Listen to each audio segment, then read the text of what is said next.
భారతదేశానికి 52వ chief justice of ఇండియాగా జస్టిస్ బిఆర్ గవాయ్ గారు ఉన్నారు.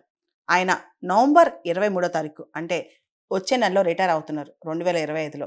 ఆయన తర్వాత భారతదేశానికి నెక్స్ట్ సీజేఐ ఎవరు, భారత సుప్రీంకోర్టు ప్రధాన న్యాయమూర్తిగా ఎవరు కాబోతున్నారు?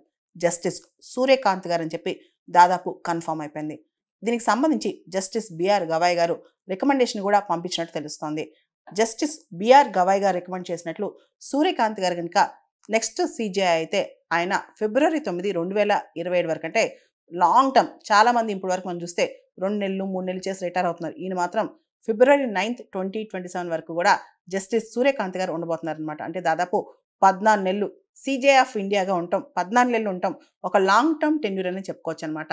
యాక్చువల్లీ జస్టిస్ సూర్యకాంత్ గారు సుప్రీంకోర్టు జస్టిస్గా మే 24, 2019 ఆయన టెన్యూర్ స్టార్ట్ చేశారు.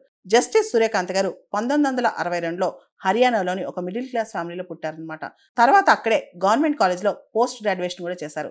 1984లో లా కంప్లీట్ చేశారు. మహర్షి దయానంద్ యూనివర్సిటీ రోహ్తక్ నుంచి ఆయన లా కంప్లీట్ చేశారనమాట.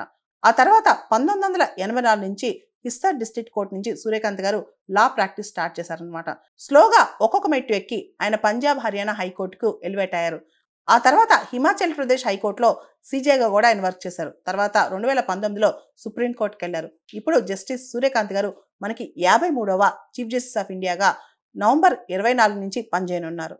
ఇప్పటి వరకు జస్టిస్ సూర్యకాంత్ గారు అనేక కీలక కేసుల్లో జడ్జిమెంట్స్ ఇచ్చారు. ముఖ్యంగా సెడిషన్, దేశద్రోహం కేసులు చాలా కేసులైనా ఎబైన్స్లో ఉంచాలని చెప్పి కోరుకున్నారనమాట. దాంతోపాటు ఈ కామెడీ ఏదైతే సర్కాసిజం కామెడీ చేస్తుంటారో ఆన్లైన్లో, సోషల్ మీడియాలో, రణ్బీర్ అల్లాబాడియా కేసులో సూర్యకాంత్ గారు ఒక మాట అన్నారు. ఈ రణ్బీర్ అల్లాబాడియా మాట్లాడిన మాటలు ఆయన పేరెంట్స్నే సిగ్గు గురి చేస్తాయని చెప్పి.